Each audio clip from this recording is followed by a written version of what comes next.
نحمده ونستعينه ونستغفره ونعوذ بالله من شرور أنفسنا ومن سيئات أعمالنا من يهده الله فلا مضل له ومن يضلل فلا هادي له أشهد أن لا إله إلا الله وحده لا شريك له وأشهد أن محمدا عبده ورسوله يا أيها الذين آمنوا اتقوا الله حق تقاته ولا تموتن إلا وأنتم مسلمون يا أيها الناس اتقوا ربكم الذي خلقكم من نفس واحدة وخلق منها زوجها وبث منهما رجالا كثيرا ونساء واتقوا الله الذي تساءلون به والأرحام إن الله كان عليكم رقيبا يا أيها الذين آمنوا اتقوا الله وقولوا قولا سديدا يصلح لكم أعمالكم ويغفر لكم ذنوبكم ومن يطع الله ورسوله فقد فاز فوزا عظيما أما بعد فإن أصدق الحديث كتاب الله وخير الهدي هدي محمد صلى الله عليه وعلى آله وسلم وشر الأمور محدثاتها فإن كل محدثة بدعة وكل بدعة ضلالة وكل ضلالة في النار. Jamaah kaum muslimin, sidang jamaah salat Jumat yang semoga senantiasa dirahmati dan diberkahi oleh Allah Subhanahu wa taala. Perhelatan nasional barusan berlalu. Sebuah peristiwa yang disebut dengan pesta demokrasi barusan telah usai. Gawe nasional yang menyedot perhatian, menyedot segala sesuatu di negeri ini barusan telah kita tinggalkan. Tinggal sisa-sisa yang masih ada pada tengah-tengah kaum muslimin dan negeri ini pada hari-hari ini. Maka dari mimbar yang mulia ini ada beberapa kaidah syar'i yang perlu untuk kita fahami bersama tatkala kita berada pada hari-hari semacam ini.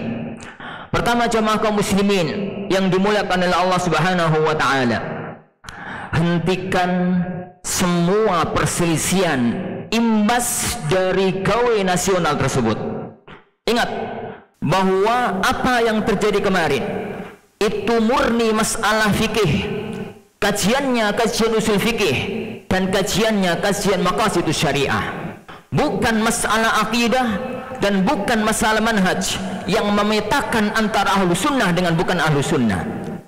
Karena para ulama ahlu sunnah sendiri berselisih pendapat tentang mensikapi kondisi semacam yang terjadi kemarin, dan itu telah berlalu dan itu telah selesai. Maka selesaikan juga perselisihan, apalagi permusuhan, baik yang berkaitan antara yang golput maupun yang nyoblos, baik yang berkaitan antara pilihan paslon 1, 2 maupun 3. Ingat, dalam menghadapi permasalahan yang masih ada sisi-sisi ijtihad yang masih memungkinkan untuk terjadi perbedaan pandangan antara ulama-ulama ahlu sunnah, maka rumusan kita adalah untuk saling lapang dada di dalam menghadapi masalah-masalah tersebut. Masih ingat di antara kita, yakni apa yang terjadi pada waktu selesai perang Ahzab? Rasulullah SAW menyiapkan pasukan perang atas perintah Jibril untuk menyerbu Bani Quraidah. Lalu Rasulullah SAW berpesan, la yusalliyanna ahadukumul asra illa fi Bani Quraidah. Jangan ada seorang pun di antara kalian yang sholat asar kecuali di Bani Quraidah. Semua sahabat mendengar sabda yang sama. Semua sahabat melihat gerak dan mimik yang sama. Semua sahabat mengetahui latar belakang dan arah yang diinginkan Rasulullah SAW. Di tengah perjalanan, sampailah waktu asar, Bani Quraidah masih jauh. Kalau dipaksakan sampai ke Bani Quraidah, diyakinkan mereka akan nyampe ba'da isya. Sebagian di antara mereka sholat di tengah jalan, sebagian di antara mereka sholat sesampainya di Bani Quraidah dan memang ba'da isya. Keesokan harinya tatkala Rasulullah Shallallahu Alaihi Wasallam menyusul ke Bani Quraidah, ceritakanlah peristiwa itu, perselisihan yang terjadi di kubu para sahabat. Rasulullah Shallallahu Alaihi Wasallam hanya diam senyum, tanda bahwa perselisihan semacam itu adalah wajar di dalam tubuh kaum muslimin. Masih ingat dalam peristiwa kita bahwasanya suatu hari Rasulullah Shallallahu Alaihi Wasallam bersama para sahabat pada hari-hari Ramadan. Di tengah perjalanan ada di antara mereka yang tetap puasa, ada di antara mereka yang membatalkan puasanya. Falam ya'ib as-sa'imul muftir walal muftir as-sa'im. Maka yang tetap puasa tidak mencela yang berbuka, dan yang berbuka tidak mencela yang berpuasa. Apalagi ini hari-hari jelang Ramadan. Ingat sabda Rasulullah Sallallahu Alaihi Wasallam dalam sebuah hadis yang dihasankan oleh Imam Al-Albani rahimahullah. Beliau mengatakan, yattali Allahu ala jami'i khalqihi lailatan nisfi min Sya'ban fayaghfiru li jami'i khalqihi illa li musyrikin aw musyahin. Allah Subhanahu wa taala melihat kepada hati para hambanya di malam nisfu Sya'ban, sebentar lagi. Lalu Allah mengampuni semua hambanya kecuali pada dua orang. Yang pertama musyrik, yang kedua musyahin. Yang pertama orang yang kotor akidahnya karena kemusyrikan, yang kedua orang yang kotor hatinya antar sesama karena terjadi kedongkolan dengan sama muslim.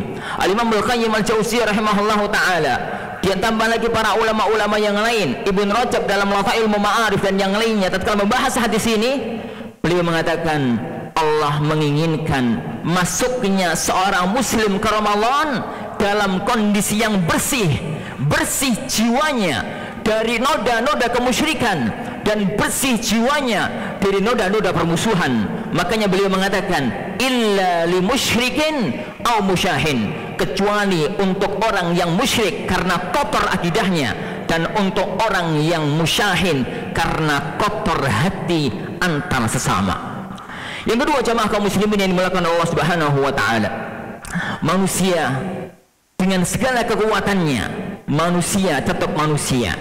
Keputusan ada di tangan Allah Subhanahu wa taala.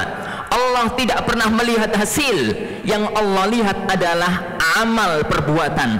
Apakah itu lurus sesuai perintah Allah dan Rasulnya ataukah tidak? Hasil urusannya Allah Subhanahu wa taala. Ingat, ada nabi yang tidak punya pengikut, ada nabi yang pengikutnya satu, ada nabi yang pengikutnya dua, ada nabi yang pengikutnya tiga. Nabi Nuh alaihi salatu wassalam 950 tahun beliau berdakwah, hanya mendapatkan 80 umat yang dibawa naik ke atas perahu, tapi mereka adalah manusia-manusia mulia.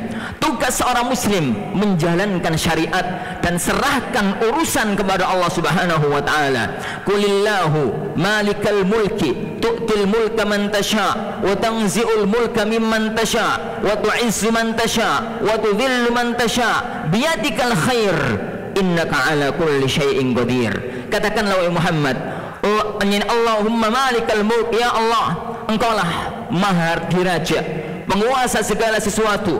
Engkau memberikan kekuasaan pada siapa yang kau kehendaki, engkau mencabut kekuasaan dari siapa yang kau kehendaki, engkau memuliakan orang yang kau kehendaki, engkau menghinakan orang yang kau kehendaki. Ya Allah, biyadikal khair, di tanganmu ada kebaikan. Innaka ala kulli syai'in qadir, sungguhnya engkau maha kuasa atas segala sesuatu.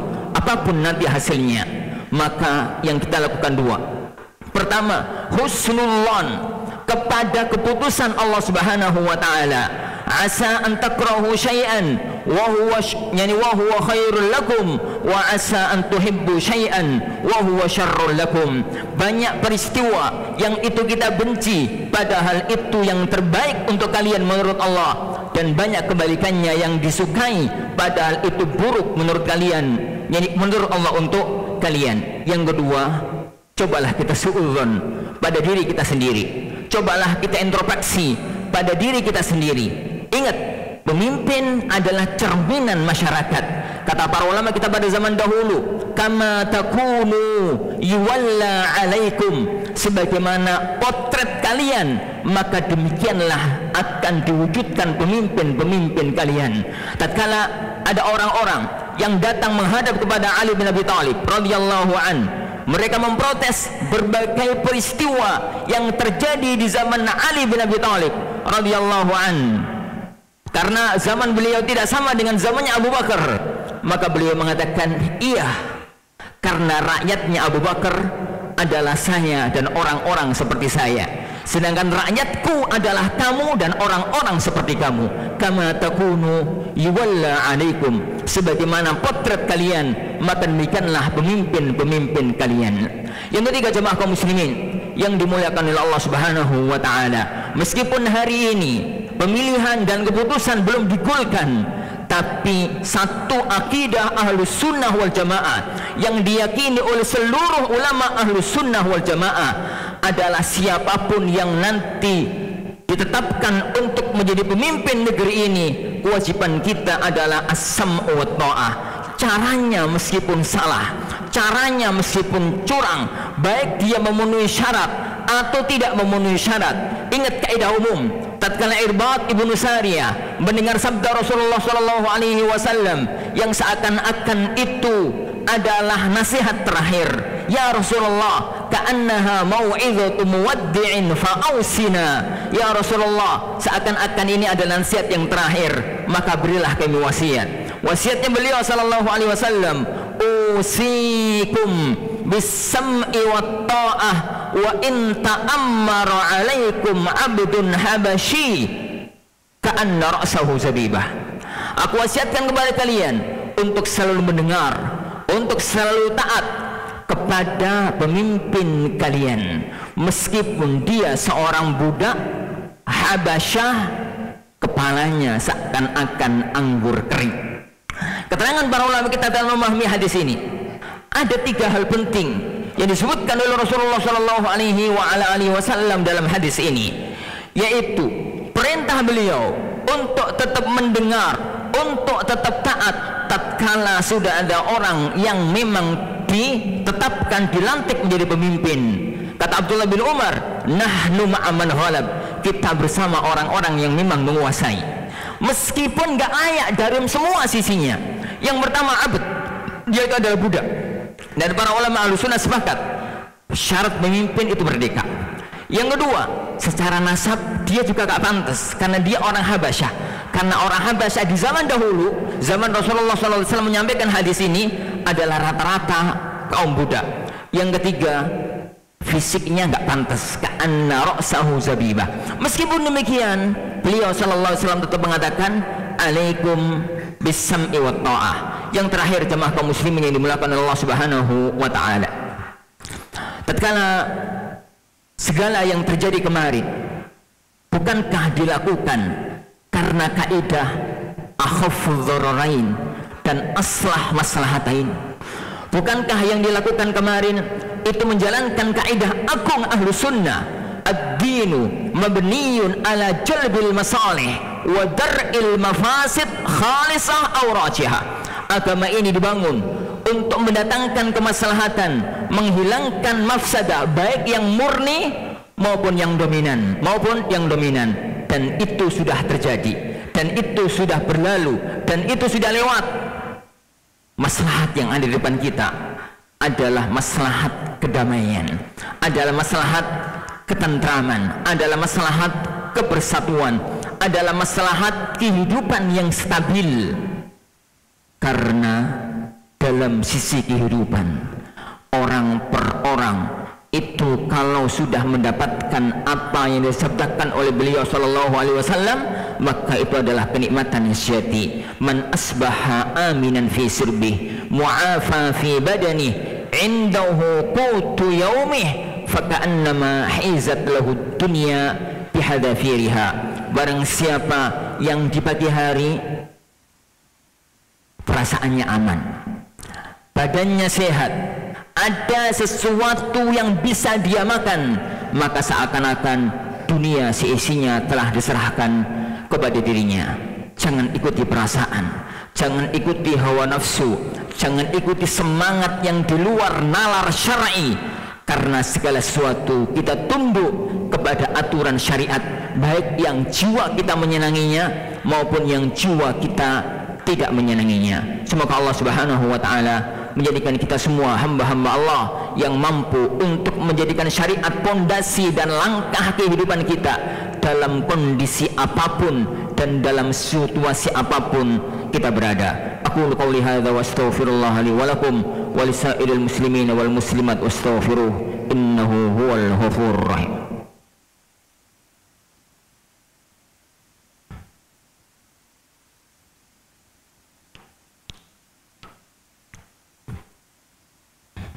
Alhamdulillahirabbil alamin.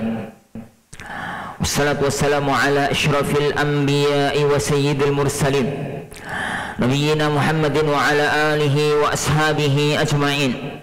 Wala hawla wala quwwata illa billahi rabbil alamin. Allahumma salli wa sallim wa barik ala nabiyyina Muhammadin wa ala alihi wa ashabihi ajma'in. Wala hawla wala quwwata illa billahi rabbil alamin. Amma ba'd. Jamaah kaum muslimin sidang jamaah salat Jumat yang semoga senantiasa dirahmati dan diberkahi oleh Allah Subhanahu wa taala. Sesuatu yang sangat menenteramkan hati seorang muslim adalah keyakinan kita masing-masing bahwa hidup di alam dunia ini bukan alam yang terakhir, sebagaimana dia bukan alam yang pertama. Kita sebelum di dunia ini pernah hidup di alam rahim ibunda kita masing-masing. Sekarang kita berada di alam dunia ini dan akan menuju ke alam yang ketiga dan keempat, alam barzah dan alam akhirat. Kesenangan yang sejati ada di sana, kesengsaraan yang sejati ada di sana. Hidup di dunia adalah fata morgana, hidup di dunia adalah romantika. Yani kadang-kadang di atas, kadang-kadang di bawah. Orang bisa saja dianggap sukses hidup di alam dunia dengan cara apapun, tapi ingat, di akhirat adalah puncak segalanya. Makanya tetaplah berjalan di atas syariat, tetaplah berjalan di atas garis syariat, karena hidup ini adalah ujian untuk menuju kepada apa yang kita inginkan diridhai oleh Allah Subhanahu wa taala. Tanpa melalaikan satu hal, selalu berdoa kepada Allah Subhanahu wa taala. Semoga Allah Subhanahu wa taala memilihkan untuk negeri kita pemimpin yang baik, pemimpin yang saleh, pemimpin yang mukmin, pemimpin yang ahli takwa. Dan semoga orang-orang yang hari-hari ini mempunyai wewenang untuk menentukan kebijakan dituntun hatinya, dituntun langkahnya, dituntun keputusannya, yakni oleh Allah Subhanahu wa taala, untuk bersikap yang adil dan bersikap yang baik, karena hati manusia di antara dua jari-jari Allah Subhanahu wa taala. Dan semuanya itu kembalikanlah kepada Allah, karena Allah Subhanahu wa taala yang paling mengetahui apa yang Allah inginkan untuk para hambanya. Alhamdulillahirabbil alamin, wassalatu wassalamu ala asyrafil anbiya'i wal mursalin. Allahumma ighfirlil muslimina wal muslimat wal mu'minina wal mu'minat al ahya'i minhum wal amwat innaka sami'un qaribun mujibud da'wat. Rabbana la tu'akhidhna in nasina wa akhtana. ربنا ولا تحمل علينا إسرا كما حملته على الذين من قبلنا ربنا ولا تحملنا ما لا طاقة لنا به واعف عنا واغفر لنا وارحمنا أنت مولانا فانصرنا على القوم الكافرين ربنا هب لنا من أزواجنا وذرياتنا قرة أعين واجعلنا للمتقين إماما ربنا آتنا في الدنيا حسنة وفي الآخرة حسنة وقنا عذاب النار. عباد الله إن الله يأمركم بالعدل والإحسان وإيتاء ذي القربى وينهى عن الفحشاء والمنكر والبغي يعظكم لعلكم تذكرون فاسألوا الله يؤتكم واستغفروه يغفر لكم ولذكر الله أكبر وأقم الصلاة.